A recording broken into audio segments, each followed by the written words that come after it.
This is Joe Larsen from the 505 on Racing Show, live every Monday night from 7 to 9 p.m. Eastern Standard Time. Watch as I dive into everything from NASCAR and motor racing, only on InRavio.com. InRavio.com.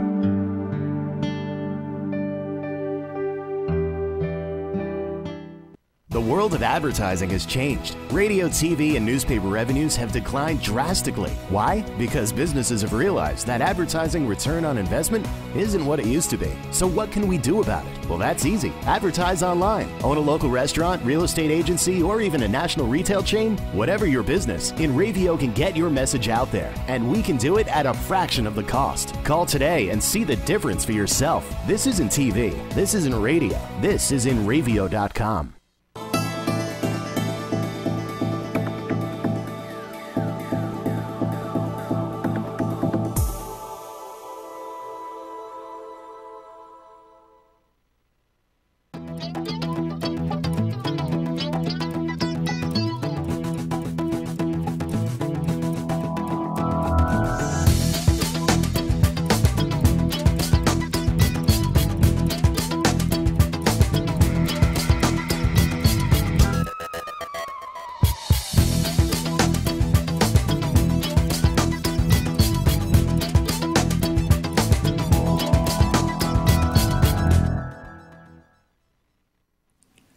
Hello again, everybody. This is Joe Larsen. Welcome to the 505 on Racing Show.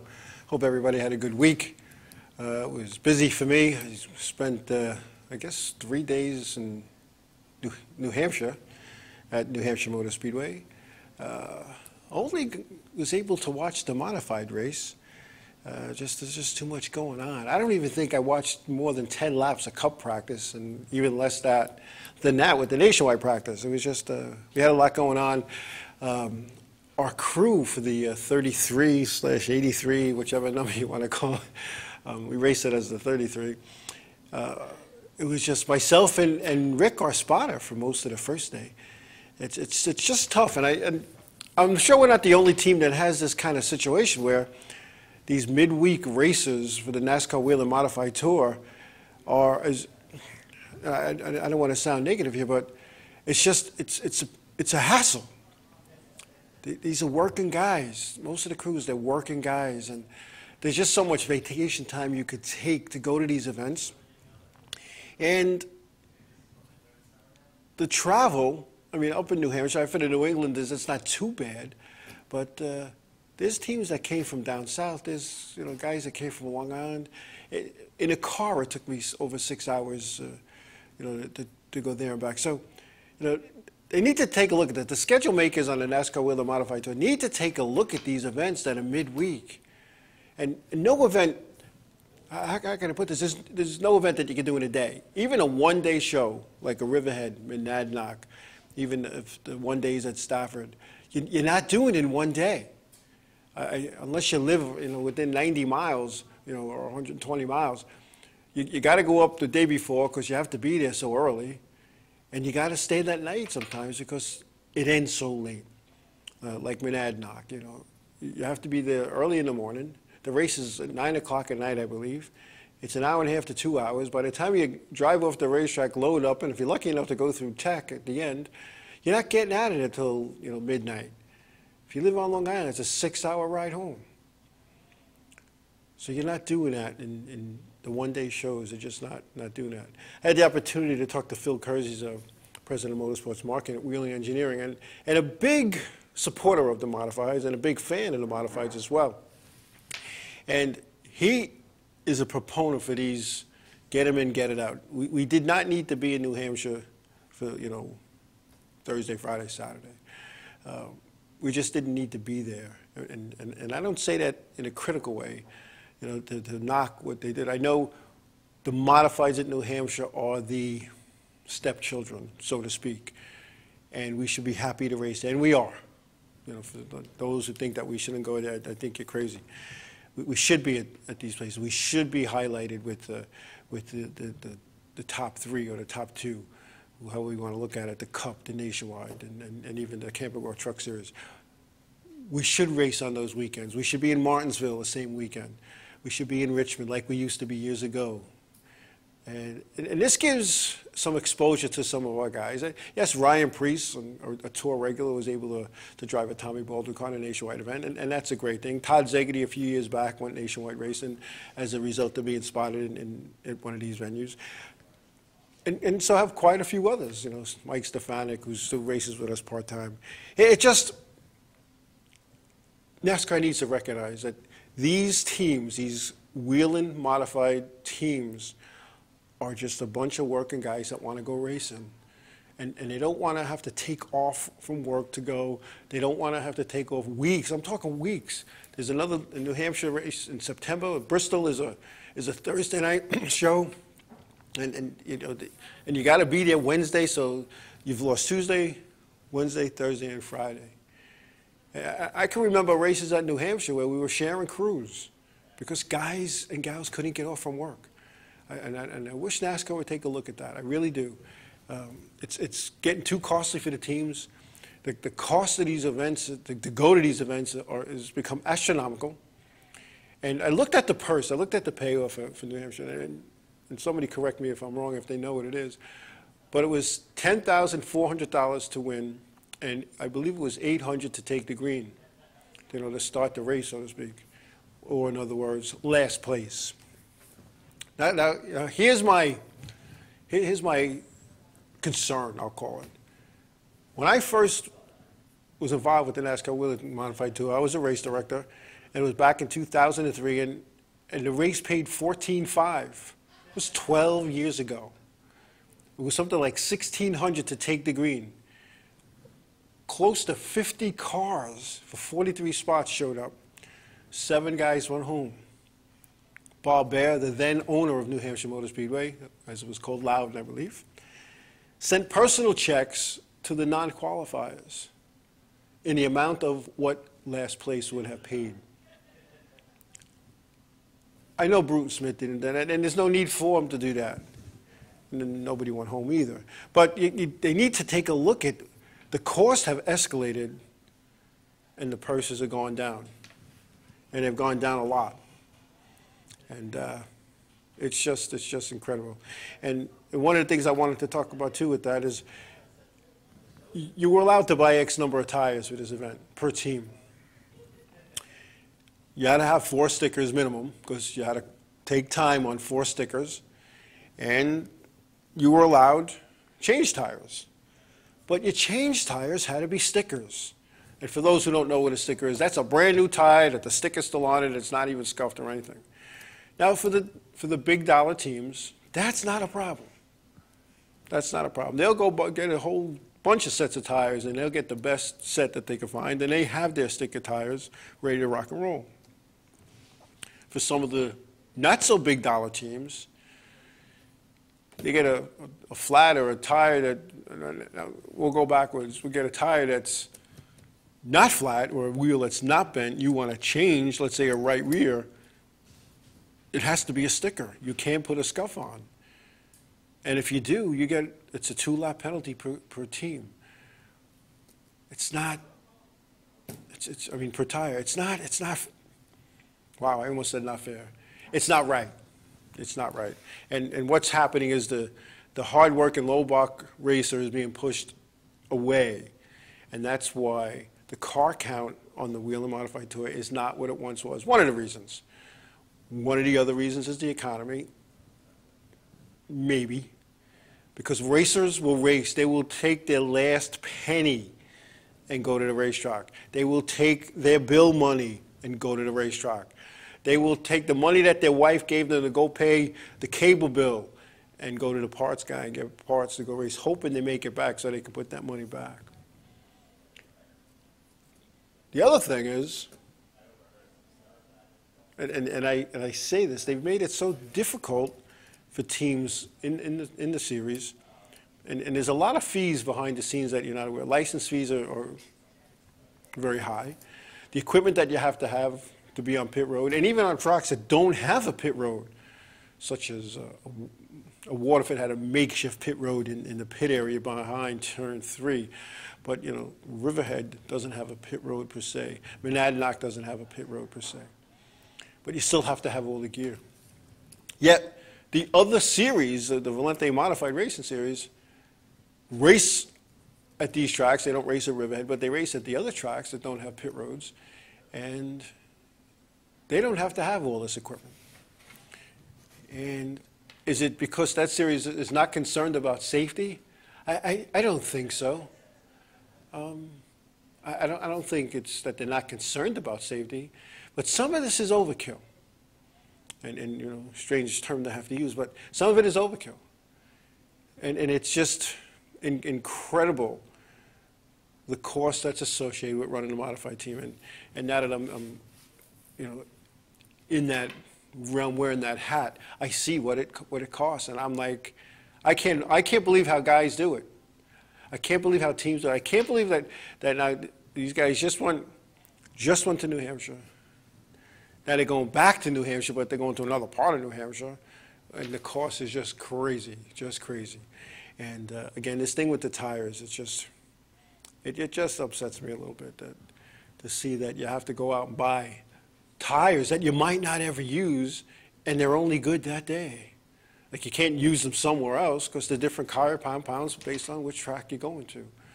And you know, I had this conversation with somebody. They said, well, you know, if you can't afford to do it, maybe you shouldn't be doing it.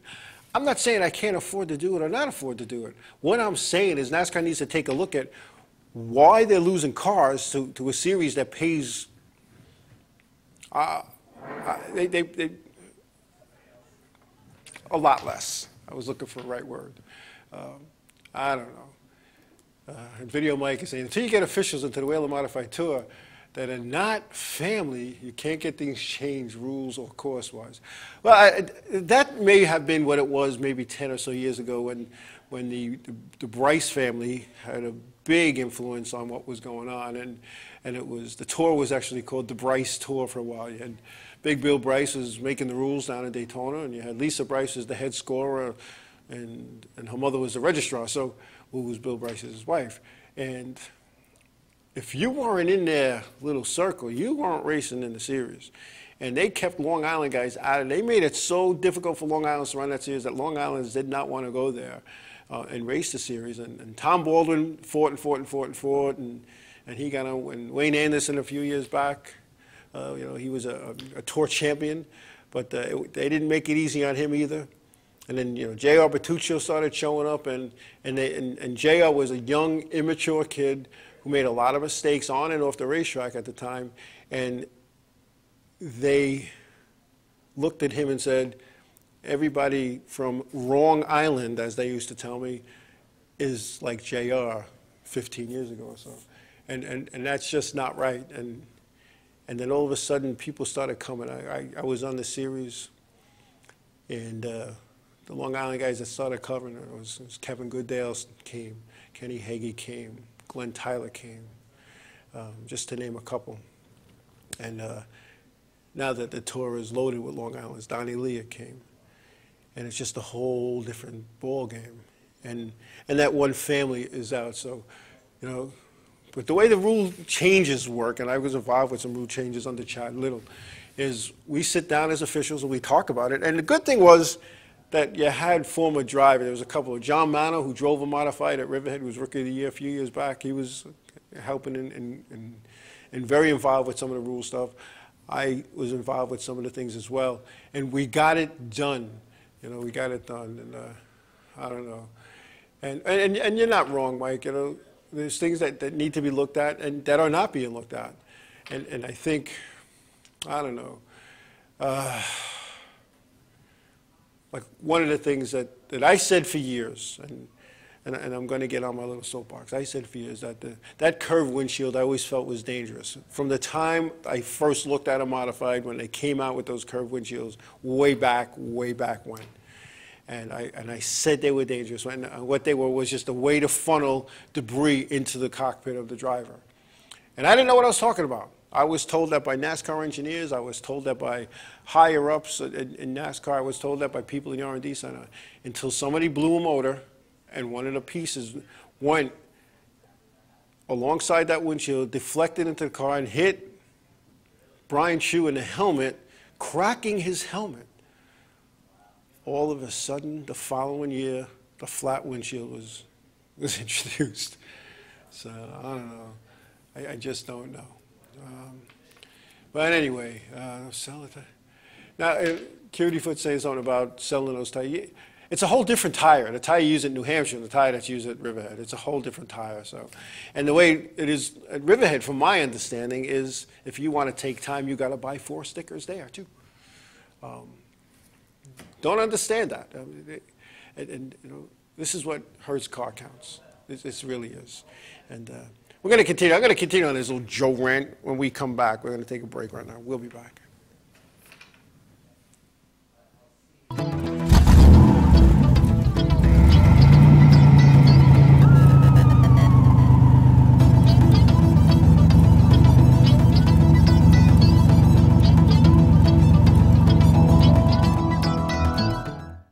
The world of advertising has changed. Radio, TV, and newspaper revenues have declined drastically. Why? Because businesses have realized that advertising return on investment isn't what it used to be. So what can we do about it? Well, that's easy. Advertise online. Own a local restaurant, real estate agency, or even a national retail chain? Whatever your business, InRavio can get your message out there, and we can do it at a fraction of the cost. Call today and see the difference for yourself. This isn't TV. This isn't radio. This is InRavio.com. Hey Beatle fans, I'm Glenn Calderon. And I'm Lucy Diamond. Join us every Tuesday night from 8 to 9 p.m. Eastern Time for Beatles Across the Universe. On InRavio.com. Broadcasting to the world. Catch us. Paul Brown and the Killing Devils. Alternative progressive rock like you've never heard before. Over 1 million views on YouTube. New York City Village Voice says Paul is a gifted singer, songwriter, and musician with one of the best progressive rock bands on the planet. LA Underground Music Exchange calls him the only modern American band to cover every genre well. Pick up the albums Black Widow Tears, Red Spider, and The Wizard's Dawn, now on iTunes. And get to facebook.com/Killing Devils to keep up with the latest info. Transmission of lice occurs from being in the wrong place at the wrong time. Like catching a cold or a flu. You have guaranteed peace of mind in every bottle of Got Lice because all of our products are completely natural. And organic. But strong enough to cover all your lice removal needs while being safe and effective. Our professional technicians are specially trained with our exclusive proven technique to successfully comb out head lice. We come right to your home at your convenience. Whenever you want us. We bring everything needed to perform a successful and complete comb out while eliminating your head lice. And we leave you with our exclusive complimentary products to use for the next 10 days following our treatment. For free. Our technicians also check all family members who have been exposed to lice. Please visit us on our website today at gotlice.co or feel free to call 24 hours a day, 7 days a week at 646-257-0121.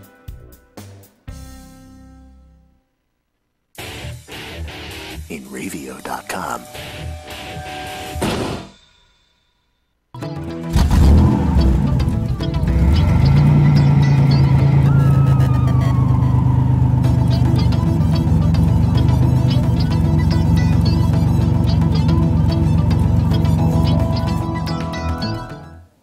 Hey, we're back.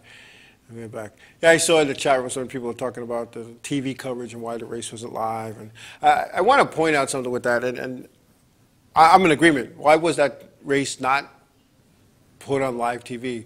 And I'm going to go on a limb here. You can't blame NASCAR for that.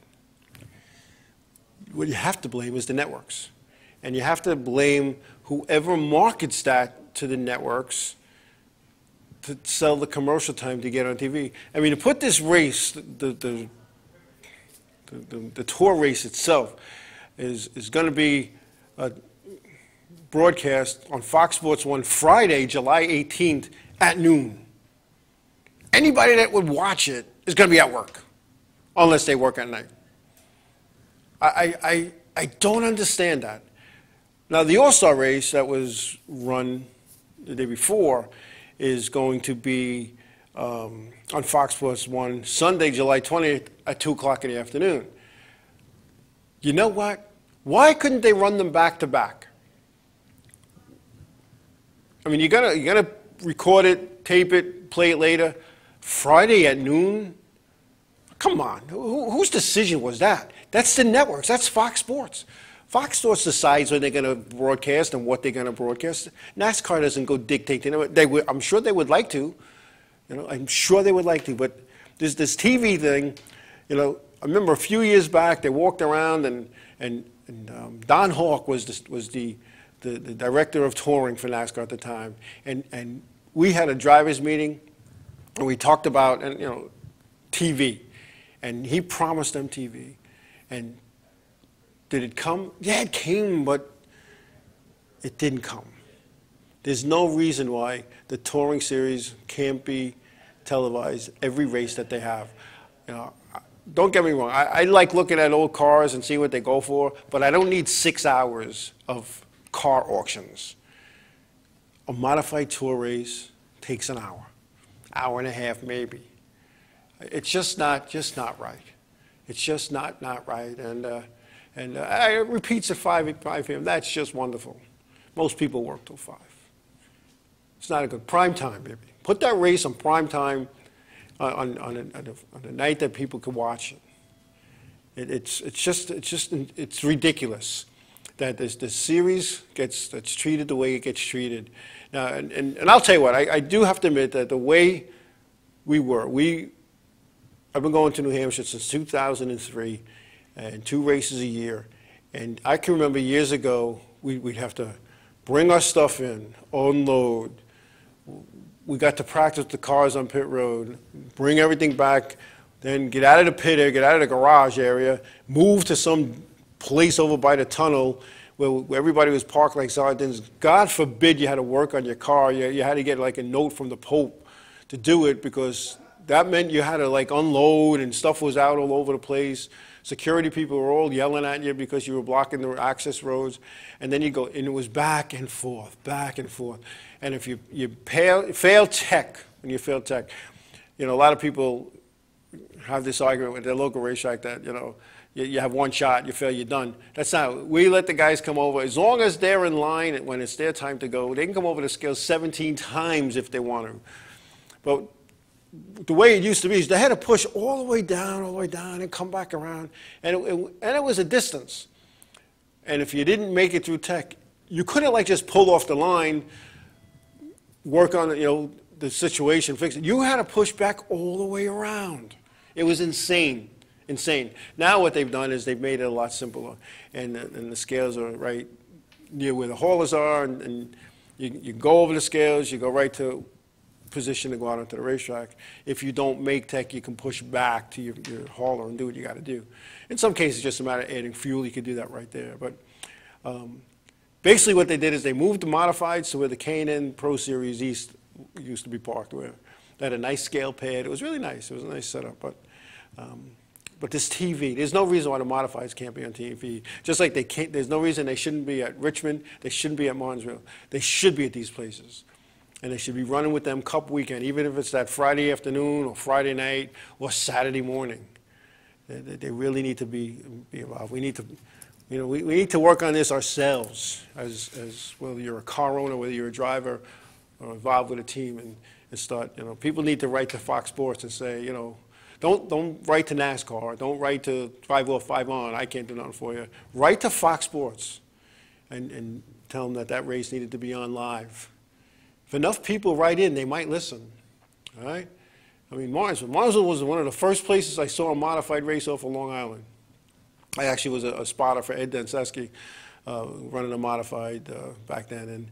And it was kind of funny because I was the real spotter, but there was a guy on the roof in the spotter stand who just stood there with a headset and a microphone. I had a better vantage point from where I was sitting, and it just worked out a lot better.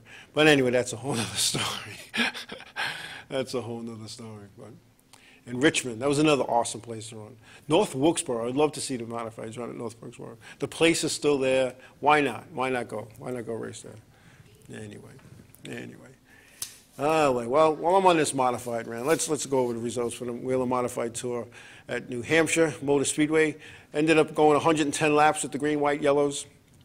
Bobby Santos was the winner. That's his 3rd win in 6 attempts.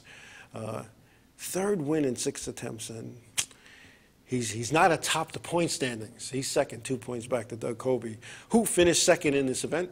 Ted Criswell was 3rd, Ryan Newman 4th, and we'll talk about this Ryan Newman discussion and debate people are having in a minute. Ryan Preece was 5th, Justin Bonsignor 6th. Let's see. Tommy Barrett Jr. was 7th. Andy Seiss was 8th. Ronnie Silk 9th. And Chuck Hosfield rounded out the top 10. As I said earlier, Doug Colby is sitting atop the points with Bobby Santos 2 back, Ted Christopher's 10 back, Justin Bonsignore 12 back, and Ron Silk 35 points back. Now the All-Star race, the Whelen Modified All-Star race, the Invitational, started 20 race cars, and a couple had to bow out due to mechanical or crashes or whatever in practices. But Ryan Newman was the winner, and I hear the booing and the hissing here, you know. And sorry about that, 22 figure eight. Ryan Newman was the winner. Justin Bonsignore was 2nd. Mike Stefanik 3rd. Ron Silk 4th. And Bobby Santos was 5th. A lot of nonsense, I'm calling it nonsense, on the social media about whether or not Ryan Newman should be allowed to race that race. That he's a Cup guy, he don't belong there. Well, I don't know. This is his 14th touring race that he's been in. Or that would have been, that's 15 because the other races were points races and this wasn't.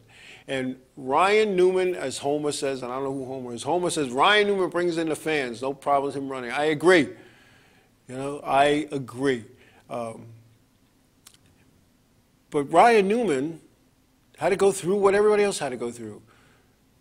He had to get in the car. The car had a pass tech. He still had to do the laps. And he's a professional. That's what he does for a living. But you know what? Nobody griped and complained when Carl Edwards ran with the Tour. Nobody griped and complained when Casey Kane ran with the Tour. But I guess nobody likes a guy that's a winner. Now, he went out and he made it happen. He made it happen. And, you know, somebody wrote in that he was a cheater. He shouldn't be there. He didn't cheat. The guy who put his car together stretched the rules. That doesn't make Ryan Newman a cheater. Ryan Newman don't go to the shop and work on the car. Are you kidding me? He shows up with his fire suit and helmet, with his PR person, you know, carrying his Coca-Cola can or his bottle and his stuff. So that when he gets there, she just hands it to him, you know. And Homer, you're right. He made it by talent. The guy's a good driver, and you know you need some stay power. You need some, I don't know, star attraction. You need a headliner. This is one of the other issues that the Modified Tour is facing. There's no big guy anymore. There's no big guy. Years ago, people wanted to see the Reggie Rosero, go out and do some stuff. Ed Flemke, they wanted to see, Ed Flemke Jr. Guys like that. Mike Stefanik, when he was in his prime, you know, they wanted to see things like that. John Blewett III. All these guys, Tommy Baldwin, they came to see these guys. Who are they coming to see now? All right? Who are they coming to see? There's no characters anymore. There's no flamboyancy. There's no fanfare. There's no guy that people are sitting in the stands, the driver that everybody loves to hate. That's what puts people in the seats. But we've become, and I say we because I'm a part of this NASCAR Wheel Modified Tour, we've become cookie cutter. All the cars look alike. Everybody's trying to be on their best behavior. Everybody's trying to do the right thing. And you know, it's kind of funny. I talked to an old official friend of mine who is not a tour official. And right, Jimmy Spencer, another one. But there's no, this official I talking, he's not a tour official. So you know, I guess I know certain people from certain places watch to see what I'm going to say. So don't get all the officials together at Monadnock and say who said this, because it wasn't a tour official. And this gentleman or lady, their name shall not come out, nor the series they work in, but it's somebody I have known for quite some time. And what they said was that I asked them why are they working less and less races, and his response was, because I won't drink the Kool-Aid. I'm not in that position, and those of you who understand that Kool-Aid remark will know exactly where I'm going with this. NASCAR is just like any other Fortune 500 company. You got to walk a straight line, and you can't deviate. And if NASCAR says jump, or if the corporation says jump, you jump. And I get something out of the car. No, I'm not going to do that. And what they've done is if you don't comply, if you don't show up dressed perfect, the right, perfectly pressed shirt and pants and shoes and equipment and hat and clean shaven, you become the person that they want to expend. And it's not something that needs to be done. I think most companies, their growth was developed on change. Somebody had the gumption to say, let's do it this way. Or somebody said, let's try it this way. Because if you don't do stuff like that, and I'm going to use a saying that an old boss said to me at UPS. He said, Joe, if you continue to do the things you do, you're going to continue to get the results that you got. And sometimes that's not good. Sometimes that's not good at all. If you want to grow, whether it's in your business, with your race car, whatever you may do in a relationship, if you want to grow, you got to be able to step out of the box and try something. You got to be able to go do something that nobody else has ever tried. You can always go backwards. You can always go, it didn't work. But you have to do these things. And big companies don't want the soldiers to rock the boat. They want the soldiers to just row the boat and don't stop rowing until they're told not to row. And I think this is what's happened, with some of the officials. And then somebody said earlier about a lot of the officials, their friends and families of teams. And you're always going to have that. I'm going to talk about that later in a little lesser degree. You're always going to have that. Because where are your officials coming from? They're not going on some job site saying, oh, I think I want to be an official. They come from teams. They come from race teams. They come from the weekly racing series. They're former drivers, former crew chiefs, former mechanics, former engine builders. And NASCAR takes a look at that. But what I see, and this is what I see a lot of younger people, younger faces that are coming into the sport as officials with degrees in, let's see, I don't know, just call it degrees. Engineers, guys like that, guys that are like that, because they're going to try to get something out of that. And what happens is you have officials who, again, especially some of the younger guys, they're going to work as directed, and they're not going to deviate one iota from anything. To them, it's black or white. There is no gray with some of these new officials that I see out there. And the other thing I see is I don't see any grease under their fingernails. I guess they wash their hands really good because the late Walt Edsel, one of the best officials I ever worked with in my 20 years of being an official, 18 years of being an official, said that, Joey, if they don't have grease under their fingernails, that means they've never fixed a car, they never raced a car, they never wrecked the car, they never put it back together. What do they know about being an official? I don't know. And as Video Mike says, the only thing NASCAR understands about change is that it adds dollars to their bottom line. And maybe so, but again, you got to understand, NASCAR's a business. They have to concern themselves with the bottom line. I don't begrudge any businessman from doing that. Any race promoter, any whatever, sanctioning body, their job is to make money. For their shareholders, for themselves, they need to do that. And just like it is, and it's just, I don't know, it's just one of those things. Anyway, we're going to take a break. And when we come back, we're going to talk about some other things that I saw on the social media this weekend. We need to talk about it. We'll be back.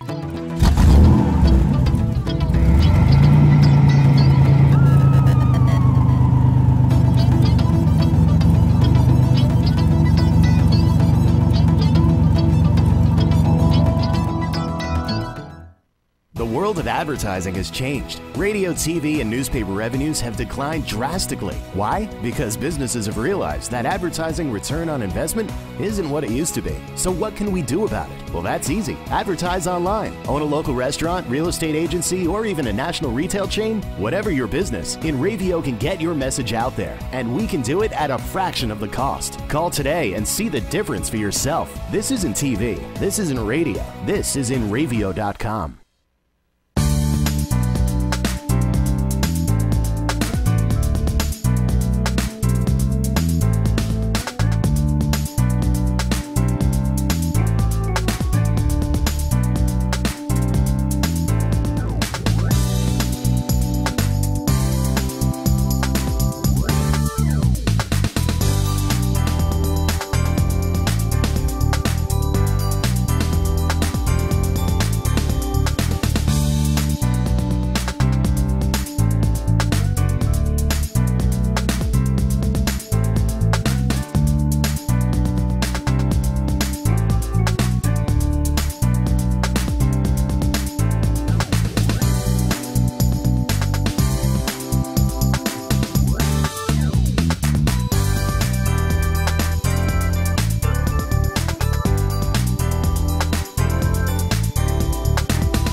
Paul Brown and the Killing Devils. Alternative progressive rock like you've never heard before. Over 1 million views on YouTube. New York City Village Voice says Paul is a gifted singer, songwriter, and musician with one of the best progressive rock bands on the planet. LA Underground Music Exchange calls him the only modern American band to cover every genre well. Pick up the albums Black Widow Tears, Red Spider, and The Wizard's Dawn, now on iTunes. And get to facebook.com/Killing Devils to keep up with the latest info.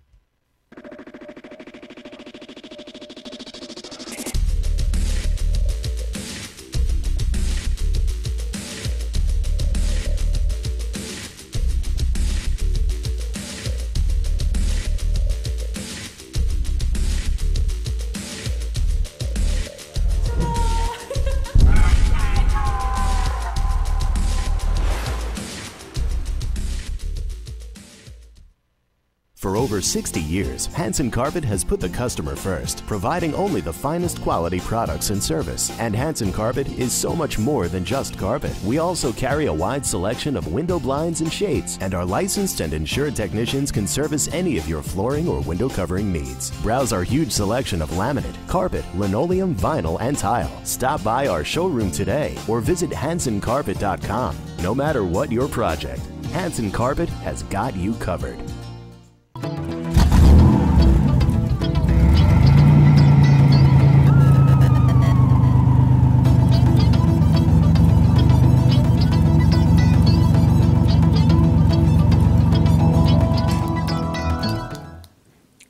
Hey, welcome back. Anyway, New Hampshire. I'll tell you what, get well wishes to Donnie Lear. Donnie Lear wrecked pretty bad twice. He tore up 2 cars. He tore up the 4 car, the Mystic Missile. He actually went airborne over another competitor. I believe it was the 07 driven by Patrick Emmerling, coming off of turn 4 and airborne, and bam, into the turn 4 fence. Destroyed the car, destroyed it. And that was in the All-Star race. And then he went out in a borrowed car, in the Ryan Newman backup car, and had a similar wreck.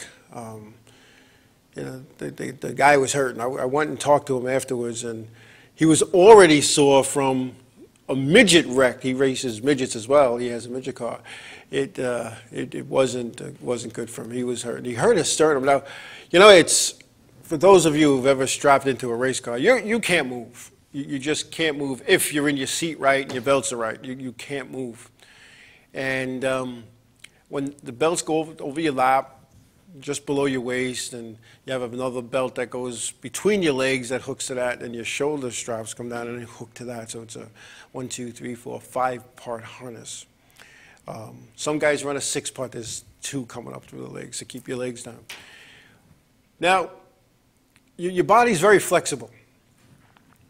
You hit the wall, you're going, whether you're going 60, 90, 190, whatever. You hit that wall going at those speeds. Just because the front end of the car stops doesn't mean the back end stops, because it's still crunching. And your body, all your internal organs, go to the front of your chest wall. Now, the only open spot on your body that's not strapped down or tied down or whatever is this section from your neck down to your belly button is wide open, about this wide. So what happens is everything wants to come out there because that's the path of least resistance. So all your internal organs want to go. I actually watched a guy at Riverhead Raceway back in 2000.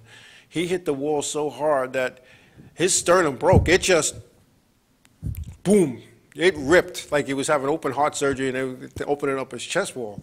It just, the bones just worked. It had to be put back together surgically. Donnie doesn't wear that extra piece. There's a piece that you can get that goes right across your breast there, and it kind of keeps everything in.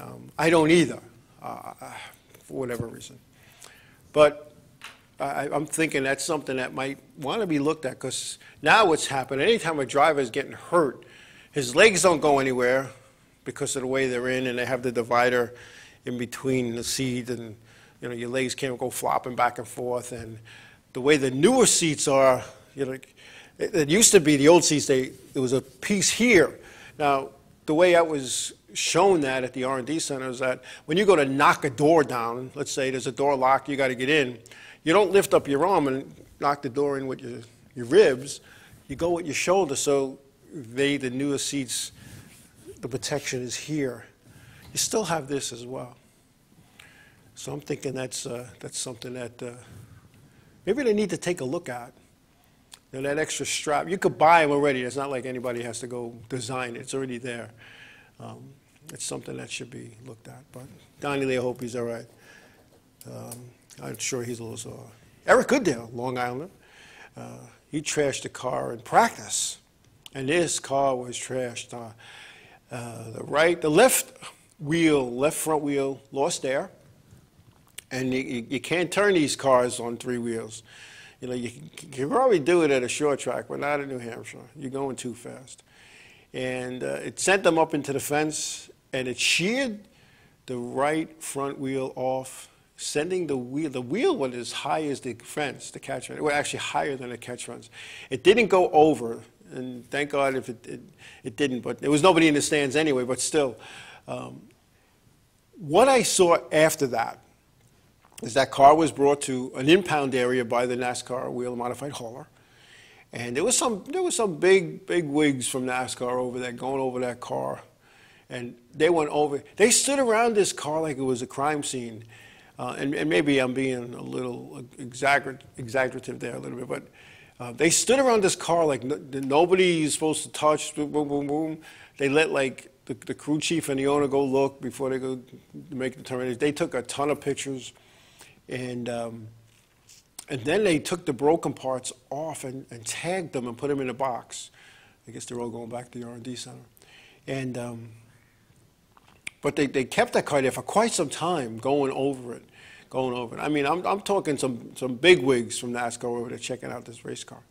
Now Kevin, other than a little sore, he was fine, and he rolled out the backup car. But he was supposed to run the All-Star race and did not because of this wreck. And which I would have liked to see him in it, because I think he had an opportunity to win. So it was unfortunate. In fact, a couple of guys withdrew. 64 withdrew from the Ron Uhas Jr. He withdrew from the event. There was a couple of people that withdrew for whatever reason. I'm not even going to say what I think the reason, because that's between them and NASCAR. But But then they started doing is looking at owner points because they had to have 20 cars in the field. They just had to have it, and they went down the line and down to owner points, which put Kenny Hagee into the event, and he did a few laps and pulled in because the race didn't pay a lot. It was a 40-lap race with a break after 20, and then they inverted. I believe it was 10 cars, and it was okay, but. Ryan Newman went out and won it, and that's what got everybody all fired up, and that wasn't good. So, but it was an okay race. I had the opportunity to watch the event atop Kenny Mass's observation deck on his hauler. I want to thank Kenny for giving me the opportunity to sit up there and do that. But oh well. I believe I got a caller on line 17, Kevin Basic, Long Island Need for Speed. Kevin, you there? Yeah, hi. I have the results from, there was actually 2 tournaments this past weekend for the fire departments. Yes. Nassau County tournament was won by one of my old teams, the West Hempstead Westerners with 25 points. Second was New Hyde Park with 19 points. Westbury Turtles with 18 points. My old team, Paul Washington Roadrunners, had 17 points. Another old team I raced with, the Hicksville Hicks, had 13 points. Then we had another drill that was out in Selden. That was the Suffolk County drill, which was won by Central Islip. The Hobos had 32 points. West Sayville had 19 points. That's the Dutchman. East Islip Guzzlers had 19 points. They tied. And the Islip Wolves had 14, and my team, the Northlanders Piston Knockers, had 13 points. This Saturday is the Riverhead drill on Route 58, located over by the Armory. The Ironman hosting that drill, and that drill's at 12 noon. And my team is now, the Piston Knockers are now into leasing motors. Oh, don't get me started with that deal now. Like I said before, we have a spare motor now. You know, they really didn't need. Now Deer Park's truck broke down, so I almost got suspended because I was like yelling and screaming, "Why are we giving a motor away to Deer Park?" Meanwhile, they're a pretty affordable district. And meanwhile, this district laid out money for their drill team. Just don't get me started. So we're in the well, we're actually not going to lease it to them. They're just going to give them the motor, and at the end of the season, they're going to freshen it up. If the thing blows up, they're going to own it anyway. So yeah, that's what they're going to do. So now we're in the lending of race motors. Meanwhile, we didn't need a motor. You get where I'm coming from. Yep. So that's what's going on. Well, I guess the money was in the budget, so they had to use it. Yeah, I guess so. Meanwhile, Deer Park's commissioners ain't giving them nothing. Right. You get where I'm coming from? So that's what I mean. I have respect for teams that have nothing because they struggle, they make do what they got to do. Not like rich teams like my department and CI and West Sayville, the teams with all the cash. They're going to run away with the points because they have the majority of the best equipment out there. You know what I'm saying? Well, it's just I told them Saturday when I was at the drill, because they asked me, why did you go to Nassau? Why didn't you come out here, Kev? I go, I got respect for Nassau County teams because those teams have no money. They're all self-sufficient, and that's all I had to say. And then the thing broke out, well, we got news for you. We're going to give the motor to Deer Park. I'm like, what? I go, why don't you lease the motor? Oh, no, we're going to give it. Well, we can recoup the money you paid for the other motor. So they don't listen. So I just walked away. That was it. Yeah, you're better off. Yeah. So I'll be at Riverhead this Saturday. Sorry, there's only 10 cars this past Saturday, 10 mods. Yeah, I was going to talk about that. It's not that good, you know. No, and I think 2 were SKs, if I'm not mistaken. Right. So then you only had 8 real modifieds there. Yeah. I don't know. The car count's going down. I don't know what that tells you.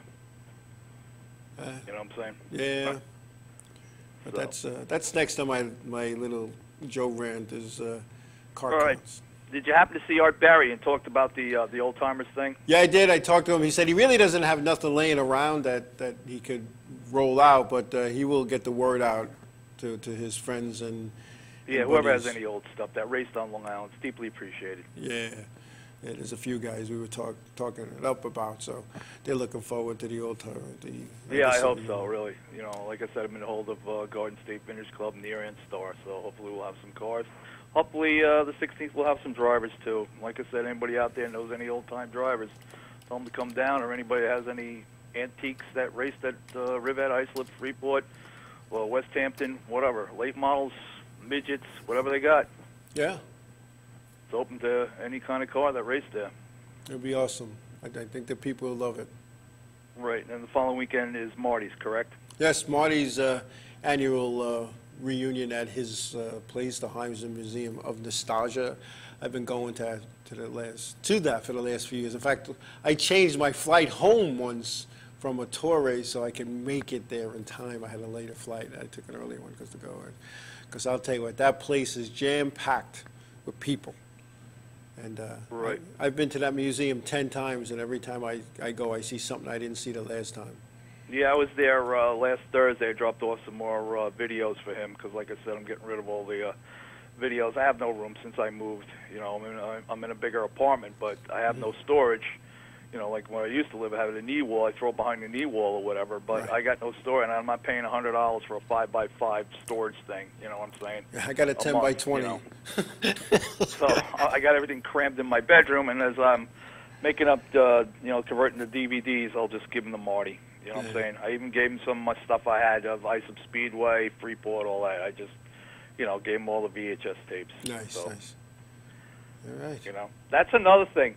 They need a museum for him. Like I went, me and Betty went yesterday to the not Air Power, but we went to the Tank Museum at the Bethpage Restoration. Mm-hmm. That is a nice, anybody wants to go see some World War II tanks and stuff, it's a nice display of tanks and stuff like that. Mm-hmm. But it was in a big building and everything, and I was thinking about Marty Himes. He could put cars on display and all his stuff there. I wish, somebody with a lot of money would go out and build a piece of property for him, a building, and we could have a museum for auto racing here on Long Island.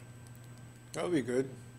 I know I spoke to Marty about that, and there were a couple of organizations that were looking to do that, and it was going to end up costing somebody a fortune. Nobody was going to give up, 5,000 square feet or 10,000 square feet. Got to look for a corporate sponsor or something like that. You know what I'm saying? Yeah, but 22 figure eight. You need to stop by. You'll see some old people. I don't mean in age, but old racing friends, and yep. it's just a great day. And and Marty and his family, they got the barbecue going, and I'll tell you what, I wouldn't miss it. No matter what's going on, I try to go to it. Yeah, last year I went to the boat races over there in Long Beach. Yeah. And I remembered at the end of the day, I was like, oh, today was Marty's thing. Yeah, his thing's the 24th of August, so it's a Sunday. Right, I got it afternoon. on the calendar, so I'll definitely go to that. And it's like all day into the night. It's great. Yeah, really. Yeah, it starts early in the morning around lunchtime. It's great. It's good. It's good. It's a good thing. And like I said, I got to see some old racing buddies there that I hadn't seen in years, and some racing buddies that I had hoped not to see ever again. But for that moment in time, you just put it behind. Yeah, I forgot to mention one other thing. There was a new state record for C-hose, 11 seconds flat for a C-hose run. That's when the truck takes off at 300 feet, goes to the 150 in like 2 seconds, and then the two other guys get dropped off the fire hydrant. They hook up to the fire hydrant. One guy anchors, pulls slack for the guy. The other guy hooks up to the fire hydrant. Then two more guys go about another 100 feet, whatever. And the other two guys get up. One guy breaks the nozzle, and the other guy puts the nozzle on, squirts at the water. It was all done in 11 seconds flat. And now, for those who don't know, a C-hose rig is a modified that has a fire truck appearance to it. Yeah, it's a modify on steroids. Just cut the roll cage off and let's go racing. It's like he said, it's 300 or so feet, and they go 150 feet in like 2 seconds. Guys jump off with the hose. They hook to the hydrant. Now the truck's going another 100 and some odd feet, and some guy grabs the hose. He has to put the nozzle on and hit the target. And you see the water coming through the hose. It's pretty cool to watch. If you've never seen one, you got to go. You got to go. Yeah, then we were standing by before the parade or whatever, and Riverhead Ironman C-Truck was there. And I go to my team captain. I'm like, Kev, guess what kind of motor is in that thing? He goes, I don't know. I go, it's a NASCAR modified motor. Yeah. It came from Joe Hartman, and Joe Hartman's a member of the Riverhead Fire Department. Donated the motor to the Ironman because they got no money. So I go, don't tell me you can't run a modified motor in a freaking, in a C-truck. Because I told you 3 years ago when my brother had the other Richie Evans car that you could get it for freaking $8,000, sell the chassis for $4,000, and take that motor and put it into the C-truck. Well, Richie from Macbeth said it didn't have enough torque. Well, how come Riverhead's getting trophies and stuff with the motor? It's still pushing 600 horsepower. Well, I believe that was a Walter Bonzak motor too. Yeah, well, I'm just telling him the truth. Yeah, I know. So. Anyway, that's all good. All right, so I'll catch you guys. Are you going Saturday night? I believe I am, because I'm not going to Monadnock for whatever reason. I'm not going up to Monadnock. Oh, so the mod's not coming down this week? No, because they're using it up there, and Oh, okay. and then what'll happen is after that, it's coming down here, and I want to thank Joe Bertuccio, Gershon Motorsports, for allowing me the use of his shop in Medford for my modified little thing excursion over the next, I guess, month or so. So I have a place to keep it, work on it, and all that kind of good stuff. So I applaud Joe Bertuccio for coming forward and doing that. And for Jake Morose, former NASCAR Wheel and Modified Tour driver, for volunteering to bring the car down to me. So we'll see what happens. I should be ready. I should have the car in time for the 77 lapper at Riverhead. So, Oh, good. Maybe I could put the GoPro in there. That should be we'll good night. do that, because I'm looking forward. I'm actually looking forward to it, and because there's a lot of people who think that I'm just blowing smoke and this isn't a real thing. And when I roll in with that thing, then I'm going to shut a lot of people up, including their PR department. Very good, Joe. Very good. Anyway, yeah, myracenews.com will be dragging me to Riverhead Raceway this upcoming Saturday night, and I'm actually looking hand forward. on the car. I know I ain't supposed to, but I could sneak in there and do you some tires and stuff, just to make sure I know the big shots are looking. You know what I'm saying? That's all. We'll make it happen. Because I've done it before with Johnny Bush. Yep. So, anyway. All right, so I'll see you guys Saturday, you and Walter. All right, thanks, Kevin. Looking forward to it. All right, thank you. Kevin Basic, Long Island E for Speeds, always a caller on our show with the fire department racing results, which, hey, it's the 505 racing show. We talk about racing. You want to talk about go-karts, call in, talk about it. You want to talk about videotaping racing, call in and talk about it. But if it's racing, if you write a book called A Race Across the Moon, you can come and talk about it. Oh, I think I did that already, but anyway. Let's see, pick a race when the figure eights are on. Yeah, 22 figure, I'd love to see you out there, man. You're one of those good guys when we raced. And, we didn't always have the best of nights together, but, we were always, the following week, it was always, hello, how you doing? And all that good stuff. Anyway, Kevin started to talk about car counts. There was 10 modifieds at my local racetrack, and I thought 2 SKs. There were 3 SKs that kind of just went in there and did some laps. And from what I understand, one competitor was called and asked to come race, like one of those, please come, we don't have any cars. I don't know if that's true or not. It could be just part of the let's embellish this, but I'm only going by what I was told. And what caused that? Well, they only have 13 or 14 anyway, and some were tour racing. Some went tour racing. Ryan Priest was tour racing. The Salaminos, they went tour racing, and their whole crew went up with them. I mean, so car counts.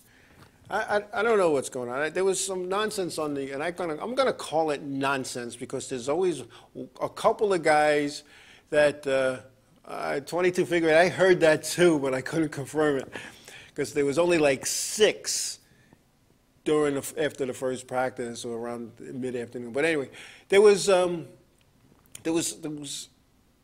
just some, I don't know. What happens is this: car counts. Now, I've been, as I've said here on this show many times, I've been to so many racetracks, I lost count, that I got them written down somewhere, and I could probably go through my scrapbook, because I save pit passes and all that kind of nonsense. I don't know why, but I do. So when I'm dead, people are going to look at it, oh, what is this? And they're going to throw it away. Hopefully not, but that's whatever. And I hope there's like a Marty Himes type of guy who could take my scrapbooks, because I know, Marty's going to be around for a little while, and I plan to be around a little bit longer than that. But I've been to racetracks in Mexico, Canada, and the contiguous United States, from New York to Oregon, and I'm talking over the last couple of years, not just, in my lifetime. And this is America, And people are saying on Long Island, it's the economy, it's the economy, it's the economy. Bull, all right? I've seen some goings-ons at racetracks across this country. I've seen events run with their feature divisions. I'm going to call them the feature divisions because some, the late models are the feature divisions, some are tour-type modifieds, some are SK modifieds. But the feature division, the headliner at these weekly racetracks. And if you send a guy at some of these racetracks, whether it was incidental contact or not, and that guy, that competitor has to go pit, they park you on the infield. It's like the penalty box. You don't get back on the racetrack until the guy you just dumped gets back on the racetrack. You want to see a lot of people locking up brakes so people don't get spun out? Start doing that. Start doing that. Because I'll tell you what, and I'm going to, and I think I said it last week, I'm going to say it again. My last trip to Riverhead Raceway, I was embarrassed to say I was ever a part of that because of what I saw go on. And I'm going to say this, the officiating was non-existent. Now, they may be getting a direction from somewhere else. They may get a little phone call, like I used to get little phone calls, and told to let it go, or hurry up, or don't do this. You know, I always wondered, let me reverse that. A lot of people always wonder why they wait for some drivers and don't wait for others. And I'm going to be in defense of the officials because the owners of the post saying, hurry up, oh, get close to the time limit, hurry up, let's go, let's go, let's go. And by the end of the night, you've heard that a dozen times, you're like, and like, a lot of decisions are made from the front office. So it's not always the officials' fault. And yes, 22 figure, the red phone that I probably smashed more times than I care to say I didn't. Because, you know, and I understand that, look, they own the place, they run the place. But man, you know, in any business I've ever been in, if I put somebody in charge to do a job, I walk away. Go do your job. If I got to micromanage that person, then I don't have the right person for the job. It's that simple. So what they need to do is, and I'm going to go right to this one, one guy, one answer. It's a pyramid. The top guy, he makes the final decisions. Yes. Does he get input from his group? Absolutely. But you don't need to have a boardroom meeting while the cars are circling around the racetrack. Do you think he bumped him? What do you think? Was it on purpose? Oh, wait. Do you think that guy should win? Let's have a meeting and discuss it. And when you have to sit there for 5 or 10 minutes as a fan, because I go to the racetrack now as a fan when I go to my local racetrack. I go as a fan. So I'm sitting there, what are they waiting for? 2 guys are on the racetrack, think they won. And there's transponders, so you go right to the book. You go to the printout. Okay, let's see who won. Oh, yeah, wow, this guy was ahead of the line by, you know, 0.052 seconds, but the other guy's bumper wanted to cross the line first. Who wins? Well, obviously, nobody checked the location of the transponders. And I've said this before, I'm going to say it again. When you put a transponder in race cars, you don't put it in based on 3 inches from the rear axle. Because who's longer, who's shorter, whose wheelbase this, who's that, whose bumper sticks out a little more. You measure it from the front edge of the bumper. You go back, and at least on a tour-type modified, you go from the front edge of the front bumper 150 inches back. Everybody's transponder is theoretically in the same spot. It might not look like it's in the same spot, but we had tape when I was an official doing tech. We had tape on the scales that the front bumper had to touch this tape, and the transponder had to line up with this tape. If it didn't, you had to move your transponder. And some guys go, whoa, I have the shorter bumper here, I got the longer bumper there. No, it's 150 inches back, done. All right, but no, they got to play games. But anyway, they're going back to this officiating. There was a lot of stuff on the social media this week about the nonsense that goes on, not just on Long Island, but in some of the other places as well. And there was a comment made, and some knucklehead jerk of a moron, whose name shall remain nameless, because if I was that type of person, I'd bring up the conversation. So I'm not saying his name. You'll see it on the screen, but I'm not that way. This guy, he's sitting there and he's talking about a competitor who was suspended, and everybody knows those decisions are made on Monday and the letters are sent Tuesday and usually get it Wednesday. And this guy is talking about how his so-and-so was telling everybody on Sunday at breakfast how this was going to go down. Now, first of all, if you're a head official at any racetrack, you need not be having this discussion with anybody until you speak to NASCAR on Monday. The only person you might want to have that discussion with is the owner of a racetrack. Hey, we have this situation. If we suspend this guy, we're going to lose 3 cars. I, as a promoter, I'm going to say no. What happened that we got to do that? And if this official needs to apologize to that race team at a driver's meeting, which one of my guys had to do many years ago, my first season, I think it was my second week as a chief steward, my co-chief steward or assistant chief steward had to apologize to a driver at the driver's meeting because what he said was wrong. And this is what has to be done. Because as I said, your drivers and your race teams are your internal customer. Without internal customers, there are no external customers. And I think somebody earlier in the chat room said, there's no cars, there's no fans. So, come on. I think somebody there needs to be a competitor liaison at every racetrack to address these types of issues before they get out of control. And you should not have officials to want to get into it, to get into physical altercations with race teams. What recourse does a driver have when an official pushes him or her? What recourse do they have? Let me tell you something. And I'm talking about, John Fortin and his son John and his daughter Amber. There was this situation that shouldn't have escalated to where it did, but it did. And I got to blame the official here because, especially being a former driver, you know how hot you could get and upset, and you need to bring it down. You need to tone it down. I bet some of you probably in there that aren't in the chat room saying, holy crap, Joe is one of the most craziest guys ever. Man, where was he coming from? But I never physically engaged with anybody, at least not in public.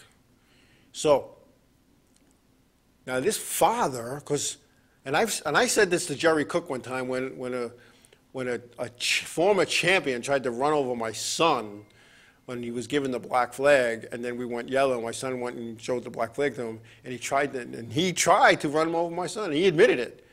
And when Jerry Cook called me to say what went on there, because what I did is I had the tow trucks block in this guy's car, hook it up, and we started bringing his car out across the street in Applebee's, or I don't think Applebee's was built yet, or was just brand new. And I guess they didn't like that, so they called NASCAR. And Jerry Cook said that, and I said, Jerry, you tried to run over my son. And Jerry says, and I quote, Joe, when you're at the racetrack, my kids worked for me when I was a chief steward. You can't do those things. Once they're on the racetrack working, they're fellow officials. They're not your son, they're not your daughter. And I said, Jerry, I'm a father first. And if you want to hurt my children, then you got to deal with me. Now, we worked it out, me and the competitor. I'm not going to say who it was, but we're going to do that, and that's what needs to be done. Steve should not have done what he did. And I'm not saying the team was right, but as a father, if I see an official beating on my 2 children, even though they're old enough to race, they're old enough to fight their own battles, they're still my kids, I'm going to get involved. Now some knucklehead is going on the social medias and talking smack about this stuff. He's stoking the fire, stoking the fire. You don't need to do that. And then somebody went, oh, you need to delete the negative message. No, you don't. People have a right to speak their opinion. It's America. It's the United States of America. People died. Tens of thousands of people died to give us this right to speak our opinion. You got to be able to do that, right? And now that's 3 more cars that don't come to my local racetrack. What's going to happen? What's going to happen? If they weren't on the phone and like 22 Figure 8 said he heard there were 3 teams called to come, please bring your cars. We don't have any cars here tonight. I know of one for a fact. But I heard that there were 3 altogether. And I don't know. And my race news, OJ, he does. That knucklehead shows up a lot. He has a lot to say about a lot of things. I call him a fence grabber. He's on the fence watching. He's holding onto the fence watching. And wait, I don't know what I'm talking about, but I'm going to stir it up. In the old days, that guy would be taking it for a ride, and maybe he would miss a couple weeks. I can remember a certain person from a certain website was, how can I put this? I don't know if the statute of limitations ran up yet, but I think they did. This new website came and people were bashing me. I mean, bashing me. I mean, we had a rain delay that was hours, and I went out on a racetrack and with a broom and was pushing the water into the ground so to get it off the racetrack. And somebody posted a picture. They finally found a job I could handle, and that just set me off. It just set me off. I'm trying to clean this racetrack so I didn't go racing, and this knucklehead posters. And well, the following Saturday night, me and my right-hand man at the time went down in a golf cart and kind of were talking to him, and he wasn't lit. He was just kind of staring at us like we were stupid. So then we went and got the tow truck, and we pulled up to him, and we made him get in the tow truck, and we went for a ride to the backwoods of the racetrack. It was kind of funny. By the next morning, all the negative stuff about me was taken off the website. And on Tuesday, they got a letter from my attorney, a cease and desist order, that they could not use my name without my permission. So it was kind of good. It was kind of good. I won the battle. I end the war. But anyway, Homer, what's Homer's name? He hasn't bought a car at a Long Island racetrack since 2008, and he never got a call asking why he don't return. Well, Homer, that's because you don't know how their business operates. That's all I'm going to say. And Homer, why I got you? Now that I know who you are, I hope everything worked out right, okay for you and your wife today. But I think I'm getting this little signal in the screen that it's time to take a break. I'm a little overdue. So we're going to take a break. And when we come back, we'll talk about some of the ongoings in NASCAR. We'll be back.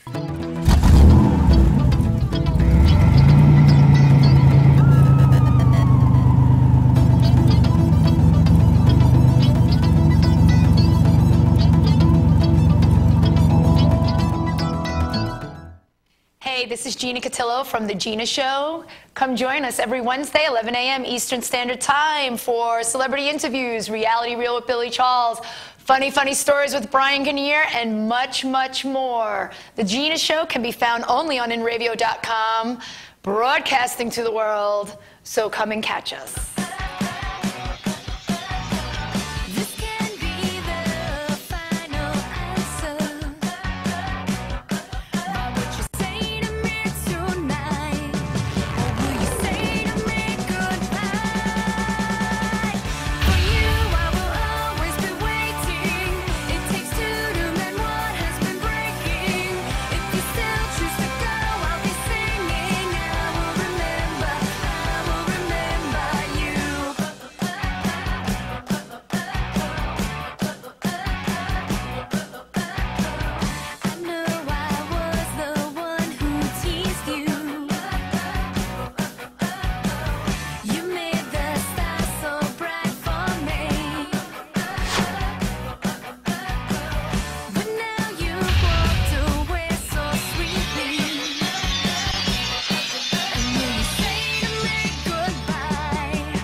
For over 60 years, Hansen Carpet has put the customer first, providing only the finest quality products and service. And Hansen Carpet is so much more than just carpet. We also carry a wide selection of window blinds and shades, and our licensed and insured technicians can service any of your flooring or window covering needs. Browse our huge selection of laminate, carpet, linoleum, vinyl, and tile. Stop by our showroom today or visit HansenCarpet.com. No matter what your project, Hansen Carpet has got you covered.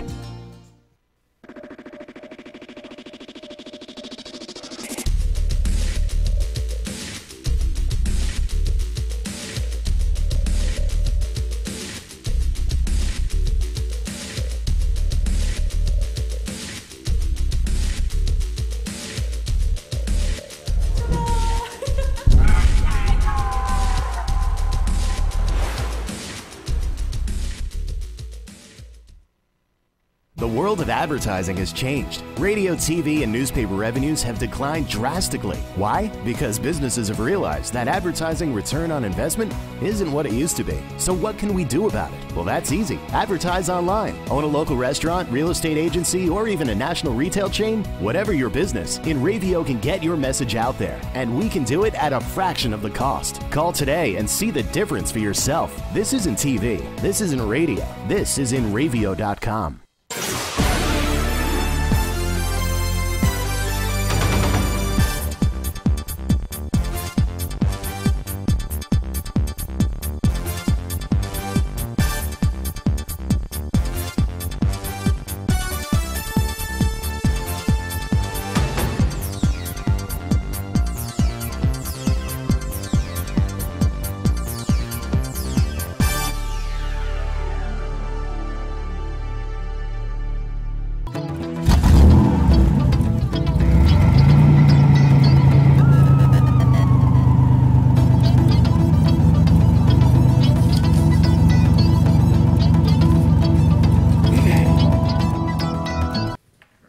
We're back.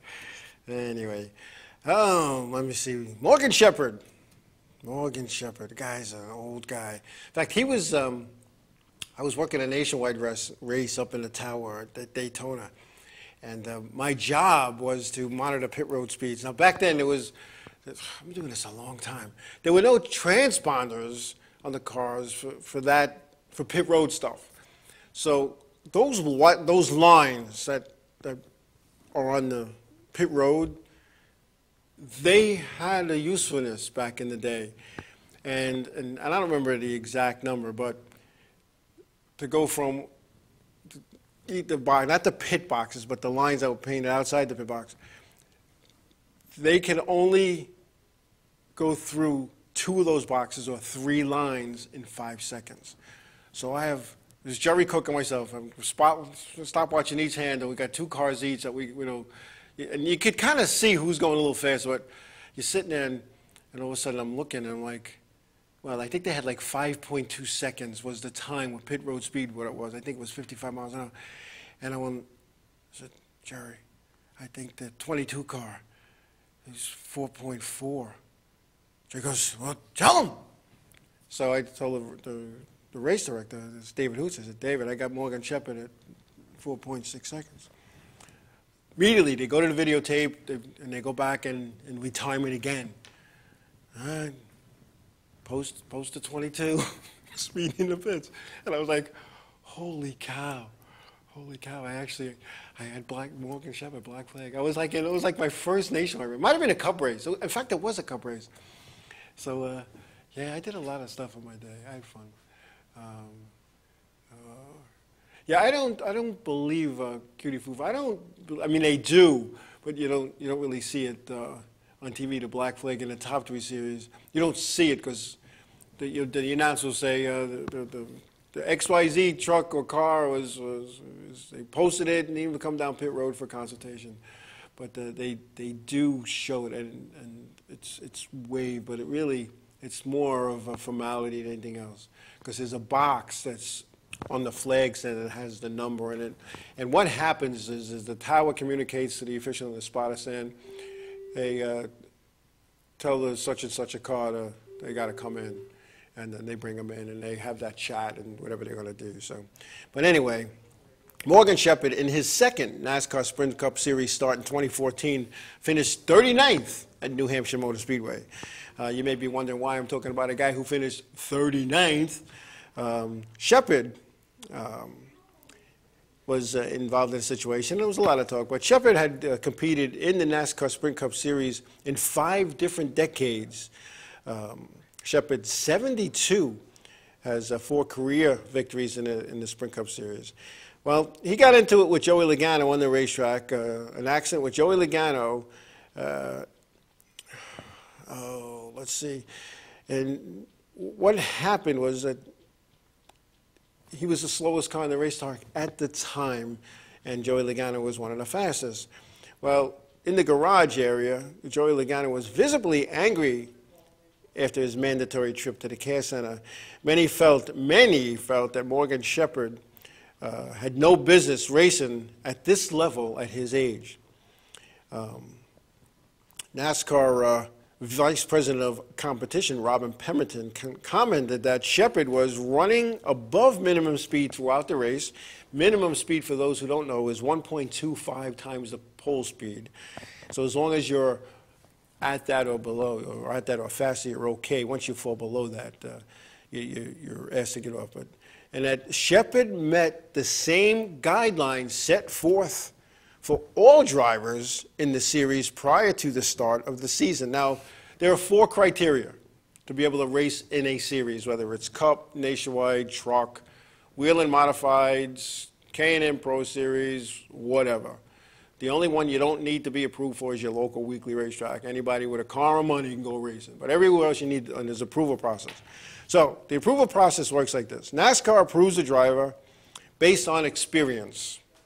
So years ago, you could show up with any car you want, sign in, and race what they called the Grand National, as long as your car passed the rules. Now you have to be approved.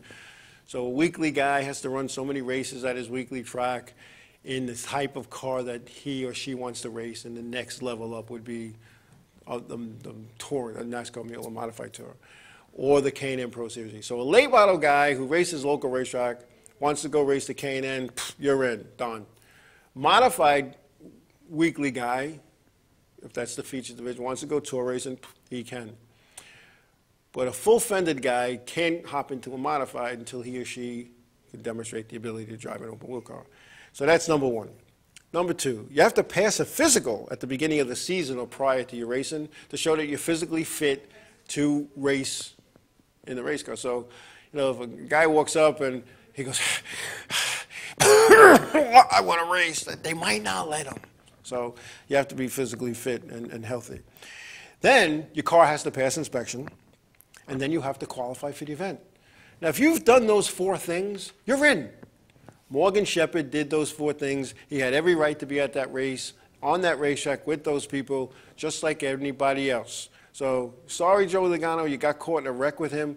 He wasn't, like, at the time, the slowest guy in our racetrack because he just wanted to be slow. He saw you coming, was giving you respect. And I know Joey Logano don't watch my show, but I got to say this. You know, you got caught up in it, dude. You got caught up. You need to show a little patience, and your spotter needed to say, all right, we got to, you know, he's ducking down for you. Go to the outside, or he's going up high. He's leaving a hole in the middle, on the bottom. Go. But he didn't do that. He was in such a, you know, Morgan Shepard had every right to race in that race just like anybody else. He met the 4 criteria, and that's it. That's all I'm going to say about that one. All right? Call that the Joe rant. What else? What else we got? I got my little notes here. Got my little notes. All right. Let's see. At a recent NASCAR nationwide race at Kentucky, the teams were given 7 hours and 45 minutes of practice time. Do they really need that much practice time? Do they really? When I was with a company that made racing paraphernalia and T-shirts and fire suits and hats and all kinds of good stuff, jackets, one of my customers was a dirt late model guy named Earl Pearson. So I go to deliver the goods at some dirt racetrack in Florida, Volusia County, whatever. And practice is about to begin. So he said, all right, I'll get back with you. I got to go practice. All right. He goes out, does 4 or 5 laps, and all of a sudden, comes back in. It's like, something wrong with the car? He goes, no. So you're not going to practice? He goes, if I can't tell if my car's good in 4 laps, I don't belong out there. He goes, that's the problem with you NASCAR guys. You practice and practice and practice, change. Before you know it, you die yourself right out. So I don't understand that. And 22 figure 8, I know exactly who you're talking about. A couple of guys anyway. But also, ESPN heads to their final season of televising NASCAR programming. Now the show NASCAR Now has been canceled. Wow. Let's see, another track closes and blame is placed on social media.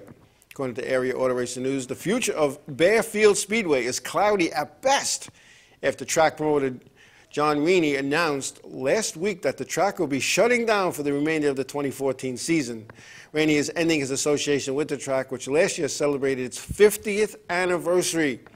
The facility, which features half-mile and 3/8-mile tracks, opened in 1964. Rainey indicated several factors led him to making the decision to cancel the season, including poor attendance and continued social media criticism. Rainey took over the facility last year from former promoter Tom Ish, who had passed away. Another one, folks, you want to go and bash and bash and bash. Let me tell you something. I'm going to share two things with you. And I know you guys don't really care about it. I'm going to say it anyway. Because this social media, as many of you know, my business, JTL Enterprises, is a sponsorship marketing company for race teams and companies who want to sponsor. And I was negotiating with this one company. In fact, it was 3 years ago. It's going to be a good deal for that competitor, real good deal. It was going to cover their budget for like 1 year of sponsorship money was going to cover their budget for 3 years. And it was a 3-year deal. So technically they could have raced for 10 years on this money. And not to say what, you know, my cut is as their agent. But anyway, that's a whole other story. But this is what they did. They went and looked at the website. The website looked all good. They went and looked at some of the articles, the Iron Riverhead. Everything looked wonderful and perfect. Then he went to the Long Island Jam. And Facebook wasn't really big then, but there was still some nonsense.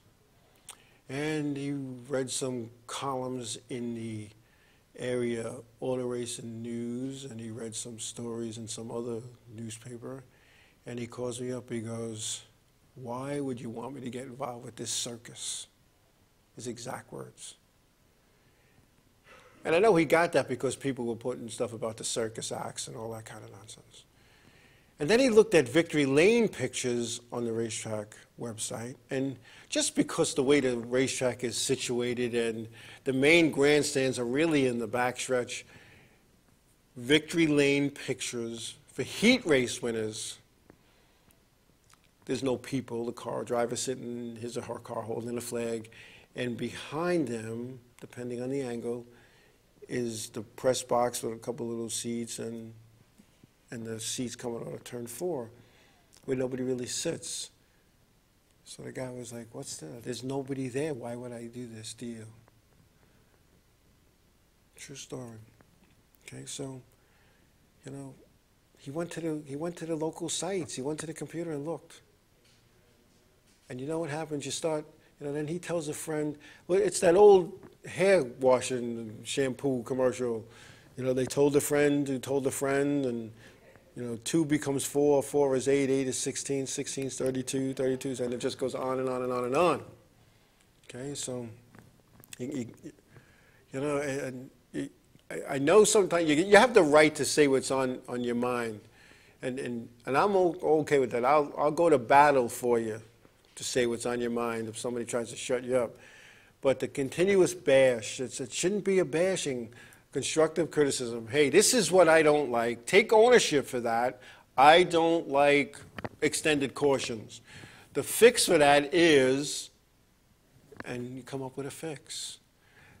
The tracks across the country may not listen to your fix, but at least you're not just doing a bash. And here's my fix for that. No matter what track you're at, whether it's a quarter mile, a third of a mile, half mile, mile, whatever it is. Now, and this is for tracks that do not have a pit road. Have an accident, have a situation, flat, spin, whatever. The competitor drives off the racetrack. Now, of course, the scorers need to get the field in line or clean up the mess. Once the mess is cleaned up, the field is in order.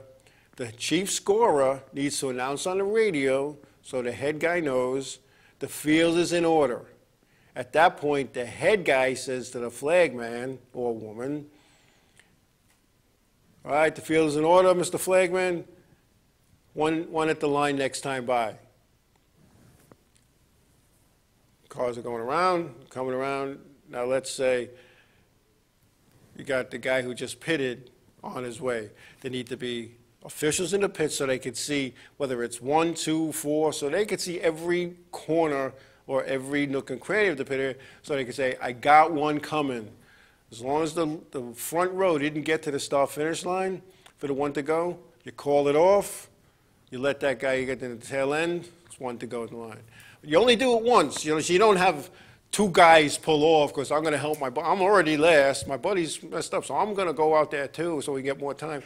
It's like the old 2-lap courtesy deal. Oh, the guy's not out. Oh, let me go in. I'll get 2 more laps. So, no. This way it's consistent and it's fair for everybody. You don't go, hey, we don't like that guy, so let's close the gate and go racing. Or, oh, that guy's brother or that guy's son or that guy's daughter is on the staff here. We'll wait all night if we have to. You can't do that. Just be consistent. MyRaceNews.com is saying it should be a constructive statement of what you dislike, not who you... Exactly, and I agree with that. And again, take ownership for it. Don't hide behind this fake name. I'm Joe Larsen, and this is how I feel. Not give him 3 laps, because that guy then uses up his 3 laps, and all of a sudden another guy says, oh, crap, I got a flat, I better pull in. Now you get 3 more laps. 3 becomes 6, 6 becomes 9. No. Put the field in order, give them the one to go at the line, and if they're not rolling, you lock the gate, you go racing. All right? That's it. That's it. So that's what you have to do. Anyway, just saying. What are we talking about? Oh, yeah. Longtime Motor Racing Network anchorman Barney Hall announced his retirement from the play-by-play booth last Saturday. After more than 50 years of broadcasting NASCAR events, the 82-year-old Hall will remain with the network, contributing weekly features and other content to race broadcast. But so Barney Hall, and one of the voices of NASCAR. And we're going to take a quick break. When we come back, I'm going to talk about the Race Team Alliance that was recently formed, and some comparisons to the PDA that was formed in the mid-'60s, the Professional Drivers Association, and what happened to those folks. We'll be back.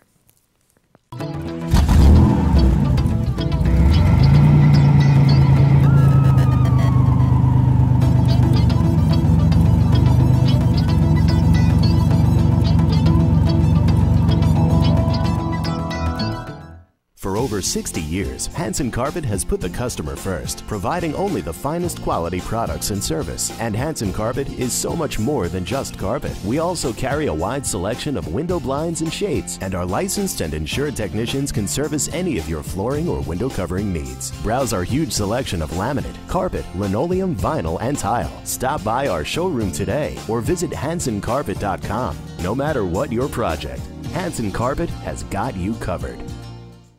Hey, this is Gina Cotillo from The Gina Show. Come join us every Wednesday, 11 a.m. Eastern Standard Time for celebrity interviews, Reality Reel with Billy Charles, funny stories with Brian Ginier, and much, much more. The Gina Show can be found only on InRadio.com, broadcasting to the world, so come and catch us.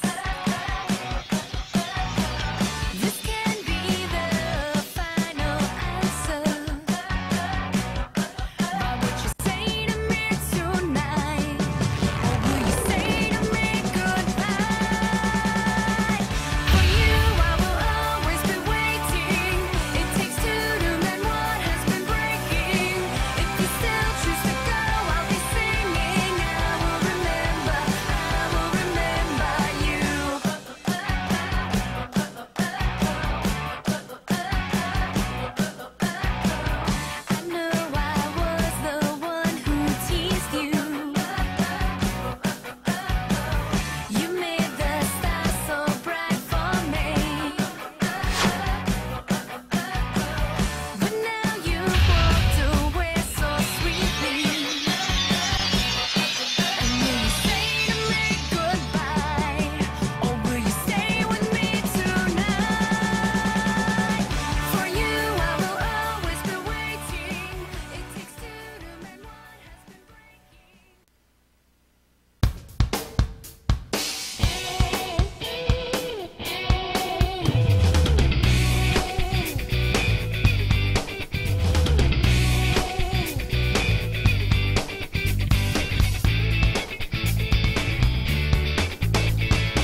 Paul Brown and the Killing Devils. Alternative progressive rock like you've never heard before. Over 1 million views on YouTube. New York City Village Voice says Paul is a gifted singer, songwriter, and musician with one of the best progressive rock bands on the planet. LA Underground Music Exchange calls him the only modern American band to cover every genre well. Pick up the albums Black Widow Tears, Red Spider, and The Wizard's Dawn, now on iTunes. And get to facebook.com/Killing Devils to keep up with the latest info.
Anyway, 9 of NASCAR's leading Sprint Cup Series teams have announced the formation of a collaborative business association called the Race Team Alliance, also known as RTA.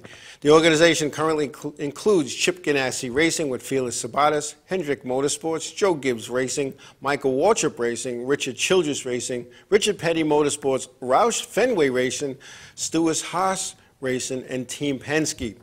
In a media release, the team said their goal is, and I quote, to create an open forum for the teams to explore areas of common interest and to work collaboratively in initiatives to help preserve, promote, and grow the sport of stock car racing.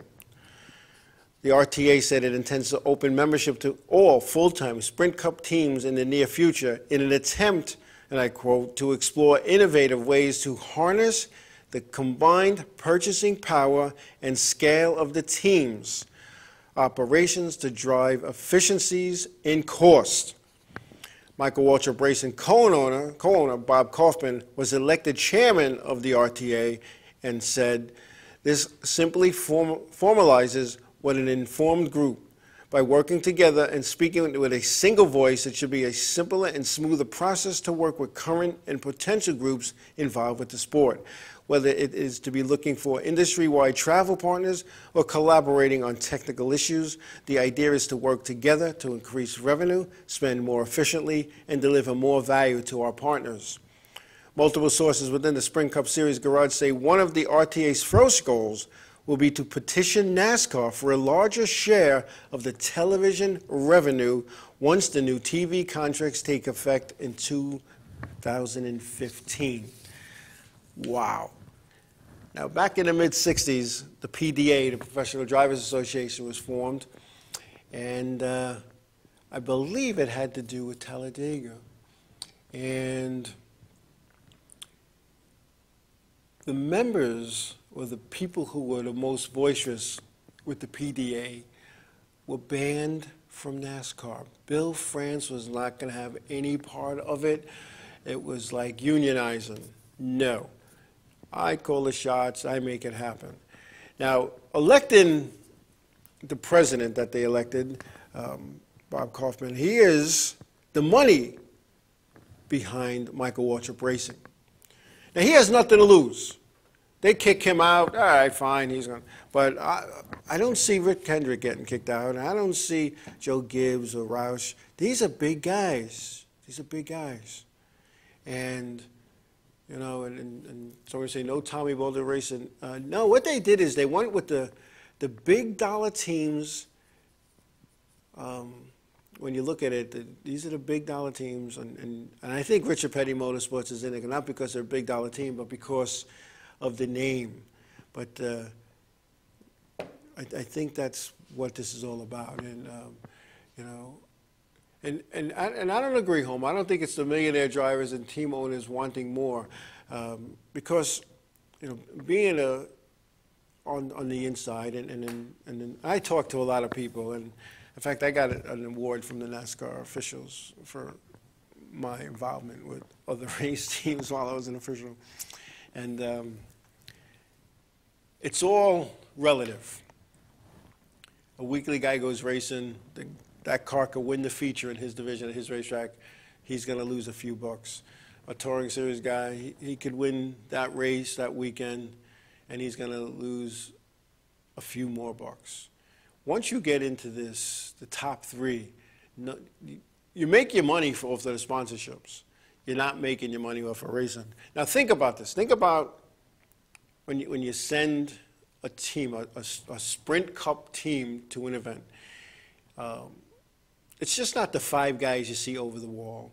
There's 5 additional guys minimum. So there's 10, maybe 14 team members that you got to get to the event. You got to house them in hotels. You got to feed them for the week, and then it's usually 4 or 5 days, and uniforms, clothes, expenses, all that kind of stuff. It's expensive. Now you get 16 sets of tires. You know, think about it. Think about the cost that's involved here. Now, what I could see them doing is, hey, you know, we got to stay in hotels. So let's hook up with some kind of brand and say, hey, instead of that team staying at this hotel and this team at that hotel and this one and this one, this one, this one, and everybody's at different hotels and trying to get rooms and paying it, they're getting a small discount. Because I've done that when I've gone to events. You know, what's the rate? Oh, it's $150 a night. What's the NASCAR rate? You're a NASCAR? I have a NASCAR license, yes I do. Well, that rate is this, you might have to show it at the desk.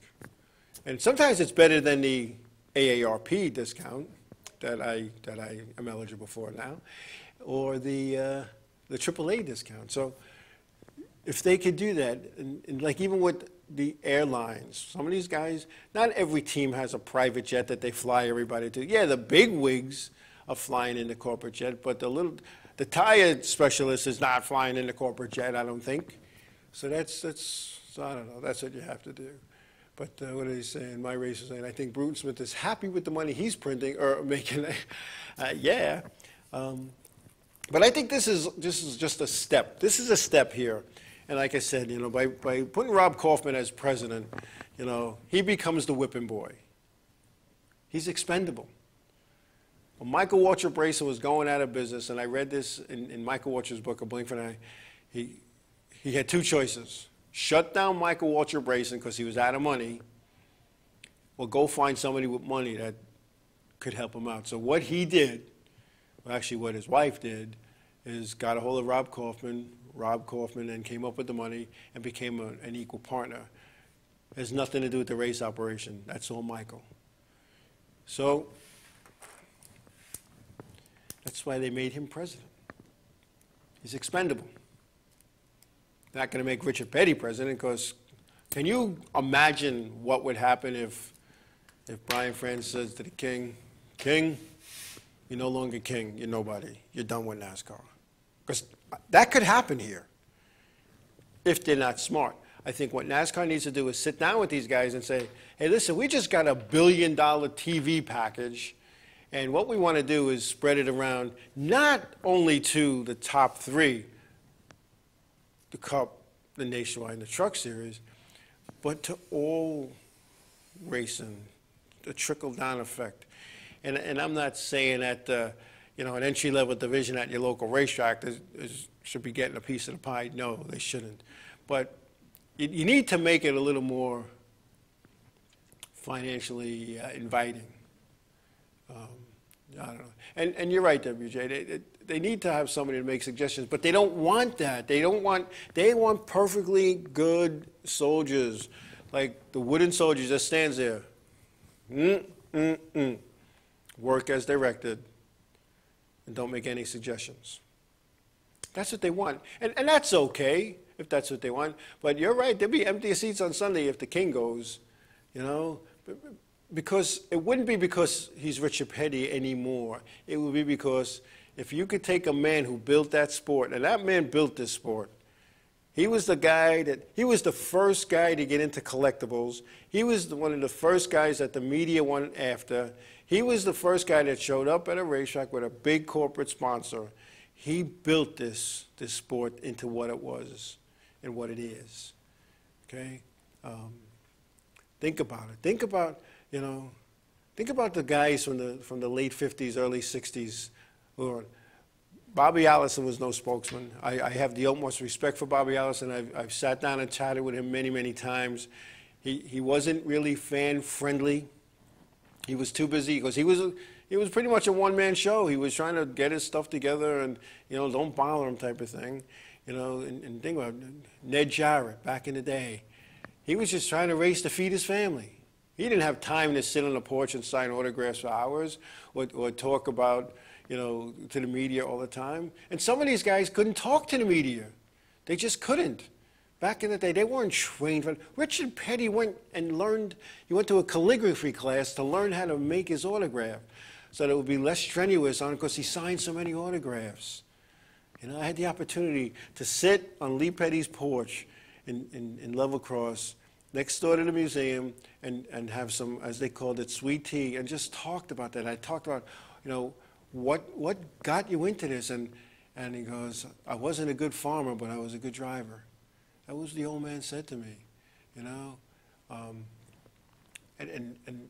it was just interesting. And going to racetracks and talking to Kyle Petty, who I always said hello at racetracks, got a picture with him, maybe got an autograph. I'm not big on autographs, but I was big on getting pictures, and I got all kinds of pictures with drivers and whatnot.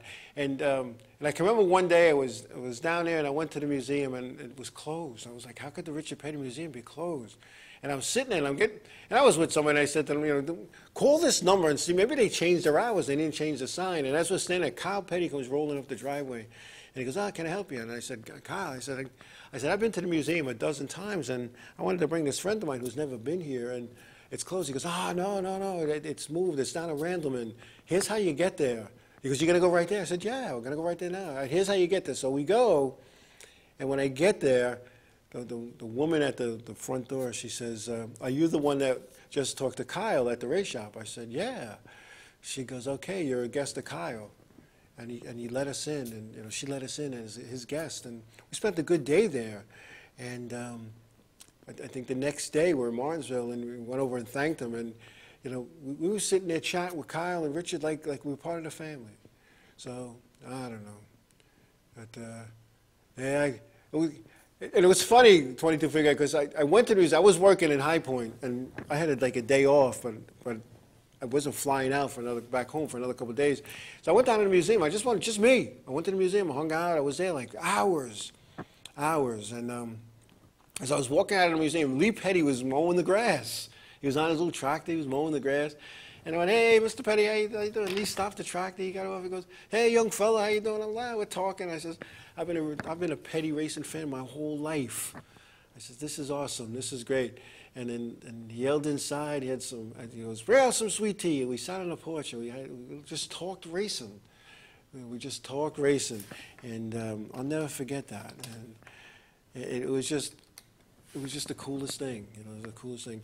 And that same day when I was leaving Petty's, they told me to go visit Roush's place, and that was before he moved to Concord, and down the block from the R&D Center. And I went there, and it was just me. And I got the shop superintendent gave me a one-on-one tour of the place, and it was the same year that Mark Martin was in a wreck and got hurt down there, and the car was destroyed. But anyway, back in the day. But this I don't know, the RTA. I'm interested to see where it ends up going, because it is something that's needed. It's something that's needed desperately, because you really got to talk to the people who put on the shows. I've said this, more and more and more. Auto racing is the only entertainment venue where the performers pay to perform.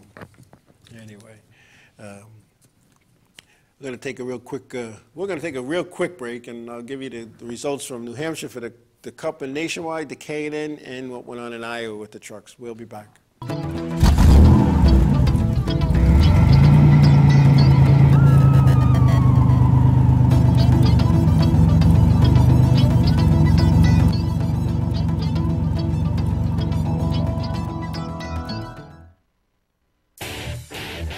InRavio.com. For over 60 years, Hanson Carpet has put the customer first, providing only the finest quality products and service. And Hanson Carpet is so much more than just carpet. We also carry a wide selection of window blinds and shades, and our licensed and insured technicians can service any of your flooring or window covering needs. Browse our huge selection of laminate, carpet, linoleum, vinyl, and tile. Stop by our showroom today or visit HansonCarpet.com. No matter what your project, Hanson Carpet has got you covered.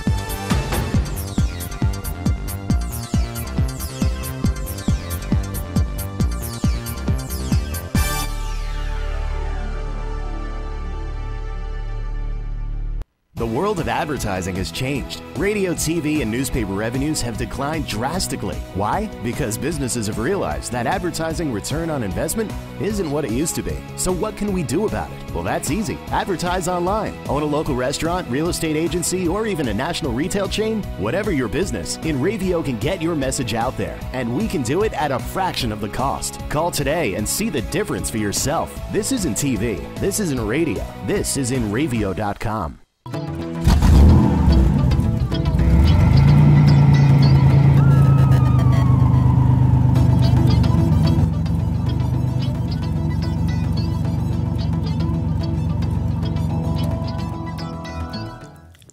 Hey, welcome back. Hey, the Camping World Truck Series event was in Iowa this past Friday night, and the place that I've worked a couple of events at. I say it every time. Awesome facility. Anyway, Eric Jones is the winner with Ryan Blaney second, Matt Crafton third, Joey Coulter fourth, Jermaine Corover Jr. was fifth, Ben Kennedy sixth, Jeff Crochet was seventh, Cole Custer eighth, Ryan Reddick ninth, and John Hunter Nemechek rounding out the top 10. Earl Jones's truck after the race was found to be too low in post-race inspection. And the car was, of course, will be going to the R&D Center for further evaluation. The truck is owned by Kyle Busch, who measured too low in post-race inspection at Kentucky Speedway. Busch, for that infraction, was given a P2 penalty, violating Section 20.B-12.8.1. Busch's crew chief was fined $5,000, and the team was penalized with the loss of 6 championship truck points, or truck owner points. I see the same thing happen for Eric Jones's entry as well. And the Nationwide was in New Hampshire. Brad Keselowski was the winner with Kyle Busch second, Matt Kenseth was third, Kyle Larsen fourth, Chris Bruscher fifth, Elliott Sadler was sixth, Brian Scott was seventh, Chase Elliott eighth, Trevor Bayne ninth, and Reagan Smith rounded out the top 10. K&N Pro Series East Race was also held at New Hampshire Motor Speedway, and it was won by Jesse Little, a guest on our show a couple of years ago, and right before he went into the K&N Series. Jesse running for Rookie of the Year this year. I said it then, and I'm going to say it again. This kid is the real thing. The kid is the real thing. He's won in everything he's raced. So anyway, Jesse Little, K&N Pro Series victory. Eddie McDonald second. Cale Connolly was third. James Beasley was fourth. Chad Finley was fifth. Ronnie Bassett Jr. was 6th. Austin Hill, 7th. Gary Goulding was 8th. Brody Kostecki was 9th. And Chris Guerrilla was 10th. I'll tell you what, these are names that, they're just passing through. K&N Series is a stepping stone for bigger and better things. In the Sprint Cup Series, Brad Keselowski and Kyle Busch finished 1 and 2 again, with Kyle Larsen 3rd, Matt Kenseth 4th, Ryan Newman 5th, Clint Boyer 6th, Tony Stewart 7th, Denny Hamlin was 8th, Ricky Stenhouse Jr. was 9th, and Dale Earnhardt Jr. rounding out the top 10. So New Hampshire, I'll tell you what, that's a fine facility. Even in the hands of Bruton Smith, he's made a lot of improvements to the facility. Like I said, I've been going there. That was my 10th event in New Hampshire that I've gone to, either as an official or a team member. Down there with the 83 renumbered to 33 for the event, driven by Wade Cole, as I still await my approvals. That's a whole nother story. If we had another hour, we could talk about that, but we're not going to. But we're steps closer. We have some things planned, and I think I kind of alluded to it earlier. We're going to take the car to Riverhead and do some laps there and get some races under our belt, and then take away all the excuses, and we'll make that happen. But it was a good day. It was long. It didn't need to be Thursday, Friday, Saturday. I think it could have been done Friday, Saturday, in my opinion, because Thursday was a quick day. We were done. Well, no, was it? No, Friday was a quick day. We were out of the garage by 3 o'clock. So I don't know. It could be a two to go Friday morning, do all your stuff, race Saturday, go home. I really think that needs to be done. Yeah, the place is just, each and every season it gets better and better. But I got it real quick, I did get punished by the security people because when I went under the tunnel, I turned in the wrong spot, and because I had a competitor's parking pass, the security person said to me, "Are you a driver?" And I said, "Yeah." She goes, "Well, you don't drive very well, and the parking's full in the infield, so you need to park somewhere else." So I found a right across from the tunnel and park, but I got my little punishment. But I don't know, trouble follows me anyway. And I want to thank everybody. We had a lot of people in the chat room today. I want to thank everybody for joining in, taking the time out of their busy schedules to participate with us here. I thank you all. It's always a pleasure. This is a fun time for me, and I look forward to it each and every Monday night. So, again, thank you all for doing this. And wherever your endeavors may take you this week, please be safe. Please be careful. Tell somebody you love them, and God bless you all. Thanks a lot.